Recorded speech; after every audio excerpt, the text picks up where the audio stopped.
Berikutnya kami akan mengundang pembicara kedua, namun sebelumnya kami akan membacakan CV Pak Dr. Andes Halim Nababan terlebih dahulu. Ya, sudah muncul ini CV-nya. Beliau telah bekerja di BPOM ini selama 37 tahun. Pensiun sejak tahun 2016. Sebelumnya beliau sudah pernah menjabat sebagai Food Inspector, Food and Drug Investigator, sampai pada akhirnya menjabat sebagai Direktur Surveillance dan Penyuluhan Keamanan Pangan BPOM. Di tingkat nasional, beliau pernah menjadi Chairman for Indonesian Risk Assessment Center atau disingkat INARAC on Food Safety, Chairman for Food Intelligence Network, Direktur Food Safety Professional Certification Body, ICP Infosan, CP untuk Asian Risk Assessment Center atau disingkat CP untuk Asian Expert Group,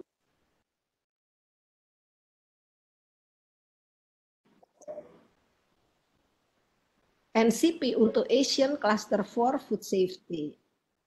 Sekarang beliau menjabat sebagai Ketua Divisi Regulasi, Standarisasi, dan Penilaian Kesesuaian Asosiasi Profesi Keamanan Pangan, APKEPI.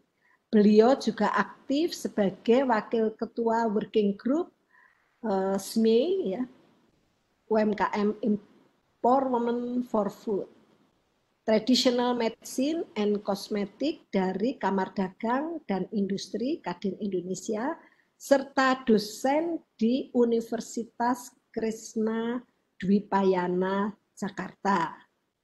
Pak Halim Nababan, 30 menit ke depan waktu untuk Bapak, silahkan. Dimulai dari sekarang. Monggo Pak Halim. Oke. Assalamualaikum warahmatullahi wabarakatuh. Halo. Waalaikumsalam, ya. Kan ya? Kedengaran, Pak. Kedengaran. Baik, oke. Langsung saja, terima kasih Bu Trisha. Saya diminta untuk menyampaikan the new trends of food in Indonesia and its challenges, tapi terkait dengan online delivery, home cooking, dan juga frozen food. Oke, langsung saja ya. Oke, silakan. Silahkan, Pak. Baik, oke. Ini nanti agenda kita, silakan. Kebetulan di-operate dari sana. Oke, mungkin yang pertama dulu, Mbak. Slide pertama. Oke, kita sudah lanjut.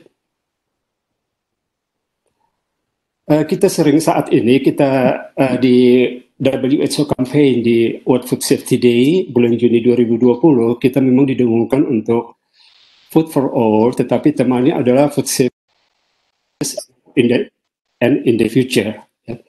Jadi tidak ada satupun yang memang terlepas dari keamanan pangan ini. Oke, lanjut.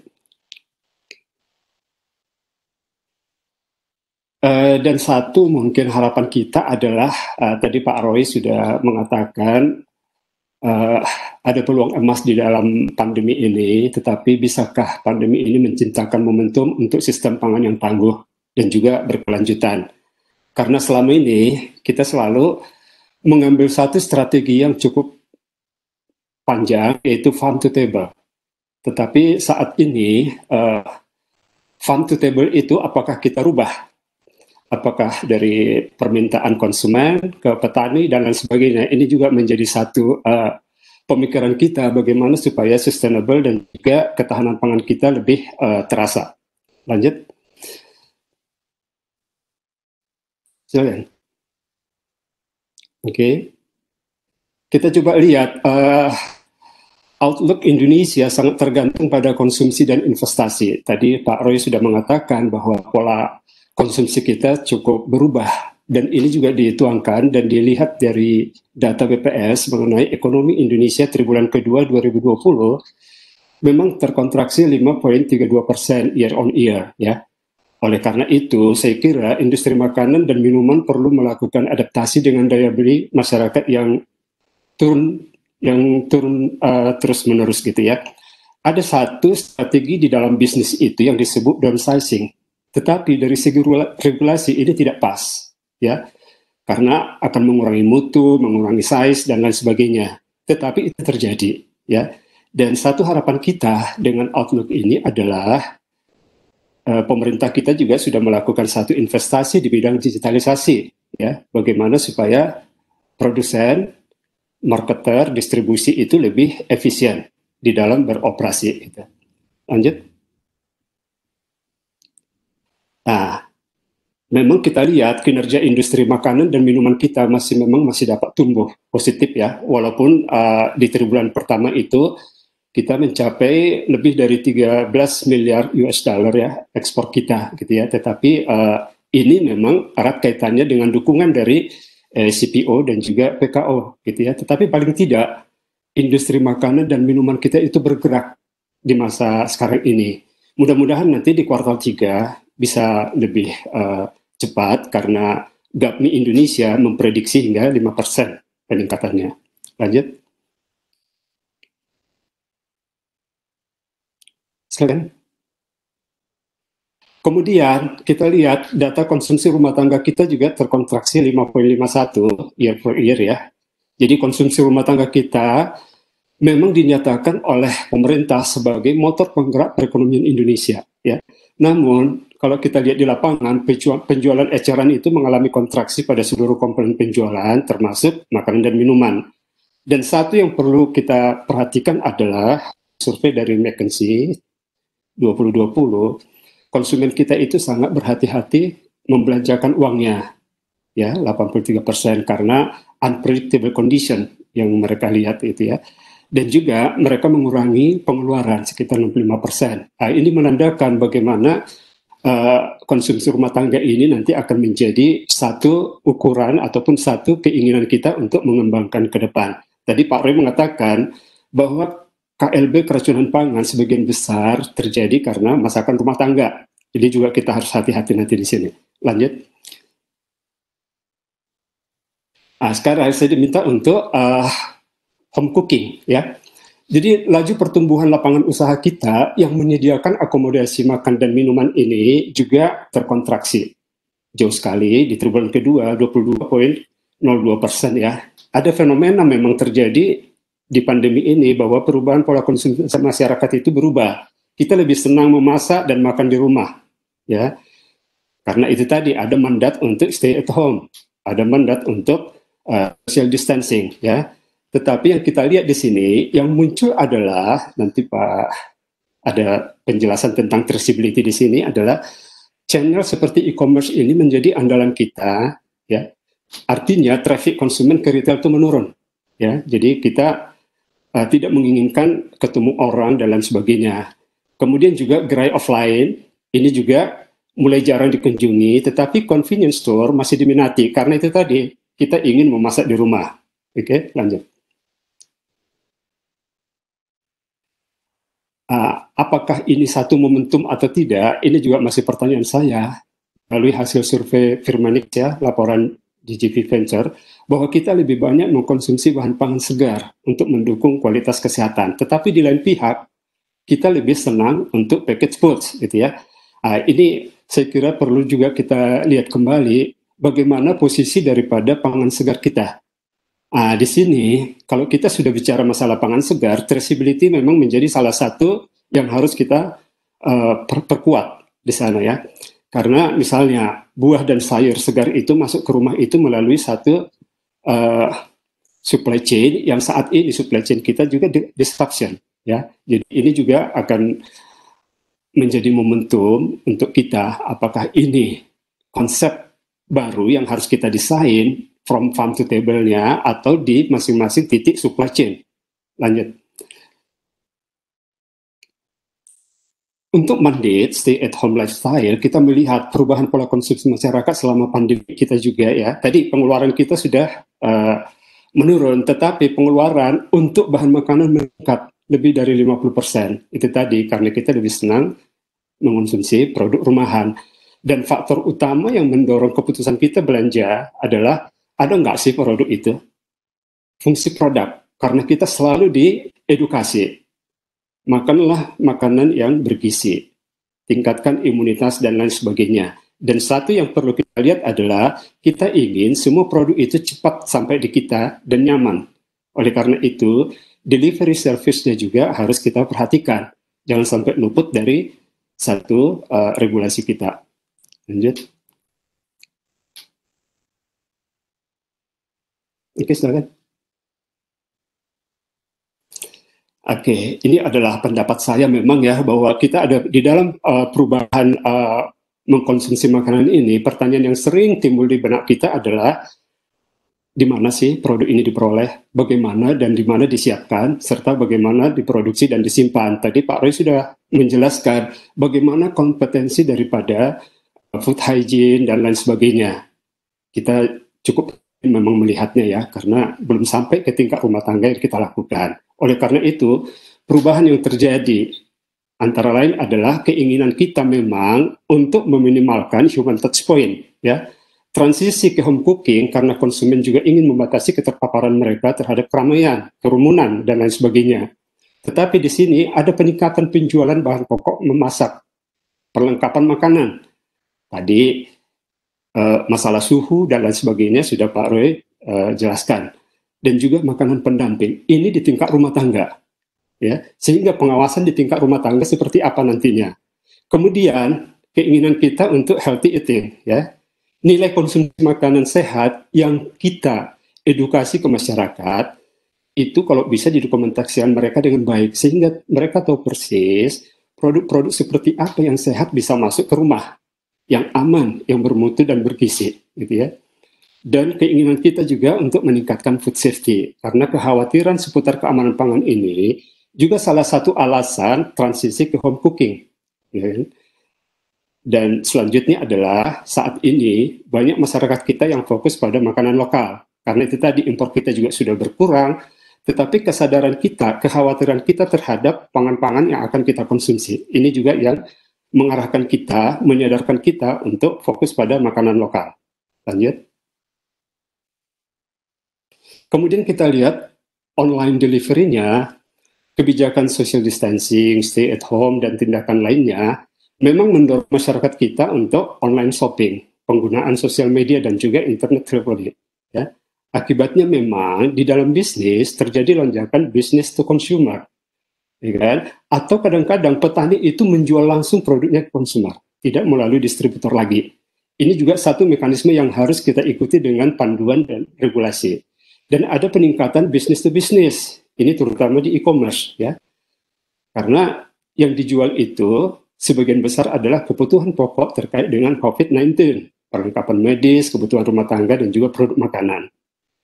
Dan di 2019 kita melihat bahwa pembayaran pastinya cashless-nya itu sudah terjadi tinggi, cash on delivery, ya. Jadi ini juga menjadi satu dorongan bagi kita untuk memilah-milah produk keamanan pangan, produk yang bermutu dan juga bergizi masuk ke rumah tangga kita. Lanjut. Ini e-commerce activity-nya, memang e-commerce ini menjadi satu tumpuan dari masyarakat kita, ya. Tetapi bisa kita lihat beberapa hal ataupun bantuan dari e-commerce ini terhadap tantangan di masa pandemi. Cukup banyak menawarkan layanan data. Jadi kita bisa memperoleh makanan yang memang betul-betul diproduksi, disiapkan, dan dilayani dengan baik, sesuai dengan protokol kesehatan. Tetapi bisa juga kita lihat di sana makanan-makanan apa yang bisa kita pesan langsung. Ya kan? Jadi layanan data di sini bisa kita gunakan juga untuk pengawasan. Kemudian meningkatkan layanan pengiriman. E-commerce bekerja sama dengan delivery services. Sehingga ada konektivitas kesehatan dilakukan oleh produsen makanan kita dengan delivery service. Ini juga menjadi tuntutan masyarakat kita nantinya. Dan satu lagi adalah meningkatkan kapasitas jaringan. Makin banyak orang yang menggunakan online service ini, ya kan? Dan masyarakat kita tentu juga senang dengan e-commerce ini menurunkan atau menghapus biaya transaksi pada pembayaran digital, ya kan? Sehingga kita bisa lebih murah. Lanjut. BPS kita juga membuat satu survei sosial demografi dampak dari COVID-19 ini di dalam shop online. Ternyata milenial perempuan kita lebih suka berbelanja dibanding yang pria gitu ya. Dan sebagian besar 51% dibelanjakan untuk bahan makanan. Itu tadi, kita lebih senang untuk memproses, membuat, menyediakan, mengonsumsi makanan di tingkat rumah gitu ya. Lanjut. Dan penjualan makanan dan minuman kita melalui online cukup tinggi gitu ya. Kita lihat di bulan Maret 2020 saja makanan minuman itu meningkat 570% penjualan di bulan Maret dibandingkan April, ya kan. Jadi ini menurut saya satu hal yang harus kita lihat, perpindahan produk-produk makanan, perpindahan produk-produk minuman sampai ke tingkat rumah tangga ternyata cukup tinggi. Ya, apakah ini diikuti dengan panduan dan lain sebagainya. Kemudian transaksi pembelian lewat e-commerce juga meningkat, jadi 20,7 triliun, ya kan? Dan transaksi terbesarnya adalah makanan dan minuman lagi. Nah, ini juga pergerakan makanan dan minuman di Indonesia cukup tinggi, baik di marketplace maupun di delivery services. Lanjut. Oke, dan apa saja yang kita order melalui delivery application, ya kan? Jadi lebih banyak memang fast food, ya. Tapi fast food kita definisinya cukup berbeda, gitu ya. Fast food kita memang disajikan tidak seperti fast food yang ada di Eropa sana, gitu ya. Karena kita mengarah kepada makanan lokal, jadi ada memang perubahan di sana, gitu ya. Dan kebanyakan kita, orang Indonesia, memesan makan malam itu melalui food delivery application, jadi makan malam, ya kan? Dan 88% responden kita itu menyatakan akan terus menggunakan delivery application, yaitu usia 35 sampai 44, berarti usia-usia yang sangat produktif, ya kan? Jadi delivery application ini memang menjadi salah satu hal yang penting di dalam pergerakan food safety, keamanan pangan. Lanjut. Dan ada beberapa food delivery innovation yang kita inginkan.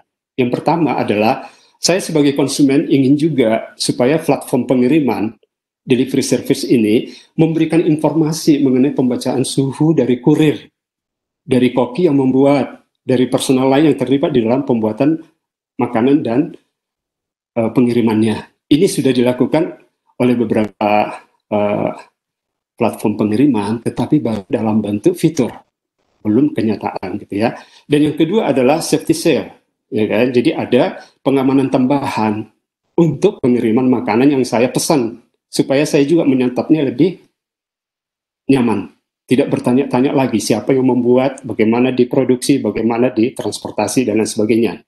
Dan yang ketiga adalah contactless delivery. Ini juga untuk mengurangi infeksi silang dari virus, terutama untuk pengiriman obat, makanan, dan pasokan medis. Beberapa platform pengiriman sudah menggunakan drone dan robot, tetapi di Indonesia mungkin ini belum, ya. Tetapi ini perkembangan sudah mulai terjadi. Lanjut. Silakan.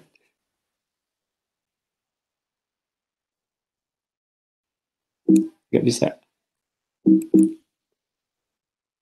Halo? Halo? Lanjut. Ini stuck ya? Sebentar Pak, ini ada sedikit kesalahan teknis. Ya, jadi ini inovasi yang memang kita harapkan ada regulasinya dan juga panduan yang baik ya. Bagaimana supaya konsumennya itu lebih nyaman tadi. Oke. Kemudian masuk kita ke frozen food, silakan lanjut.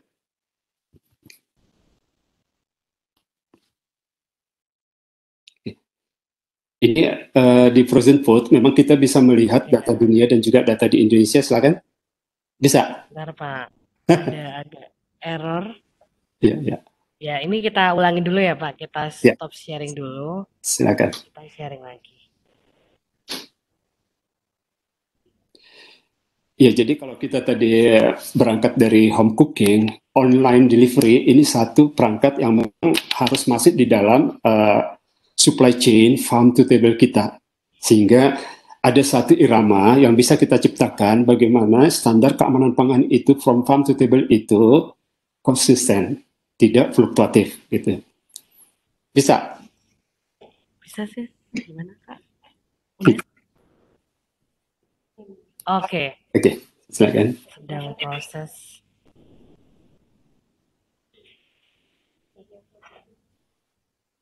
Sebentar.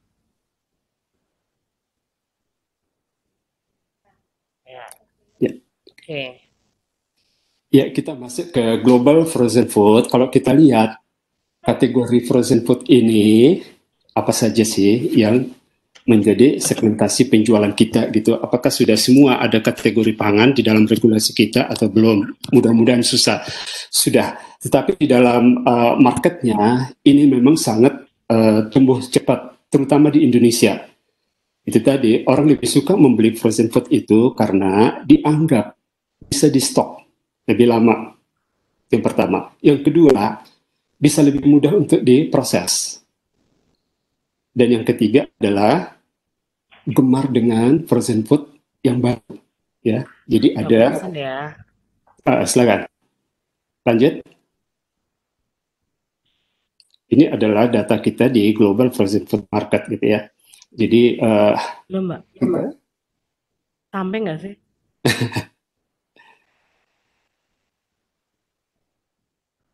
Sampai nggak? Bisa. Oke, lanjut. Sebentar, Pak. Oke. Untuk di Indonesia sendiri segmentasinya hampir mirip dengan yang global ya. Tapi kalau kita lihat di sini memang market didominasi oleh 1 sampai 5 pemain saja ya. Dan saat ini di luar daripada 5 pelaku frozen food ini ada ibu rumah tangga rumahan yang juga mampu membuat frozen food ya. Jadi banyak sekali yang juga didistribusikan melalui e-commerce tadi gitu ya. Ini tidak tercakup di dalam panduan kita bagaimana best practice untuk frozen food yang dilakukan di tingkat rumah tangga. Oke, lanjut.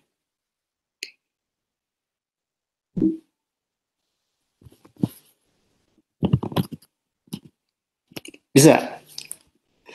Oke. Ini adalah satu ulasan the power of frozen food tadi ya. Jadi untuk saat ini industri frozen food di luar yang 5 tadi memang didasari lifestyle milenial ya, karena mereka membutuhkan makanan yang convenience, mudah dibawa kemana-mana, serta siap dan cepat disajikan saat kapanpun diperlukan, gitu ya. Dan dari data dari Gapi mengatakan IKM frozen food ini mencapai 10% dari total IKM, memang cukup tinggi. Tapi jangan lupa kita perlu cermati di sini adalah yang mensuplai frozen food ini selain produsen pangan yang juga sudah menerapkan best practice, juga dilakukan restoran sekarang. Mereka mengirimkan produk-produk restoran dalam bentuk beku. Dan juga ada produk-produk rumahan. Ini bisa dilakukan dengan direct selling, langsung dijual melalui marketplace, reseller, atau dropshipper. Ya. Urutan-urutan pelaku penjual frozen food ini juga harus kita lihat bagaimana seorang reseller, apakah dia melakukan stok, bagaimana dropshipper, apakah dia melakukan stok, dan lain sebagainya. Ya. Dan tantangan kita di sini yang nanti akan juga disampaikan adalah supply chain disruption-nya. Ya. Dan yang kedua adalah ketersediaan bahan baku, supaya nanti stabil di dalam produknya. Lanjut.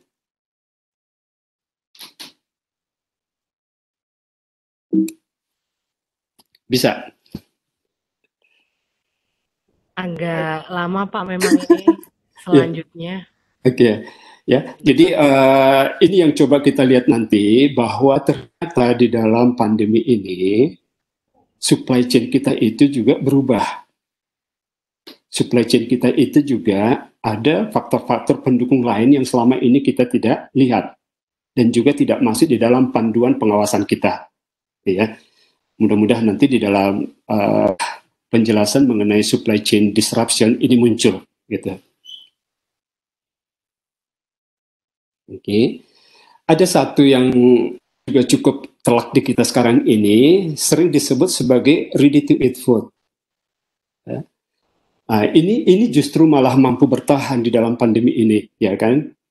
Karena mereka sekarang ini restoran tidak memberlakukan layanan dine-in, ya kan? Restoran favorit at home, fine dining, ini cukup banyak yang muncul, menghadirkan chef profesional di rumah untuk mempersiapkan makanan minuman, misalnya 3-course meal dengan peralatan dan bahan makanan yang dibawa dari sana. Kemudian take away food and home delivery services, ya kan? Banyak pabrik, restoran, homemade, dan ini fokus kepada frozen food dan ready to cook, ya kan? Yang perlu kita lihat di sini adalah regulasinya, ya kan? Karena orang menganggap ready to cook food itu dianggap simple, sementara tadi KLB kita lebih banyak makanan rumahan, ya kan? Kemudian, kalaupun itu di delivery, tolong label penandaan yang jelas, memuat masa simpan dan cara menyimpannya, ya kan? Take away dan delivery service guidance-nya juga perlu kita buat, ya kan? Contoh misalnya panduan cara memanaskan untuk setiap bahan makanan dengan berbagai metode, karena peralatan di luar sana cukup bermacam, seperti boil, deep fry, pan fry, steam, microwave, dan lain-lain. Ini juga kita perlukan. Oke, lanjut. Terakhir, silakan. Penutup dari saya. Ya memang yang kita butuhkan memang strategi kesehatan masyarakat yang preventif, dan ini kita lakukan melalui food safety, ya kan? Dan tren ini akan terus berkembang sejalan dengan operasi bisnis baik sebelum maupun pasca pandemi yang pasti akan bergeser atau berubah. Saya kira itu yang bisa saya sampaikan. Mudah-mudahan sesuai dengan harapan. Assalamualaikum warahmatullahi wabarakatuh.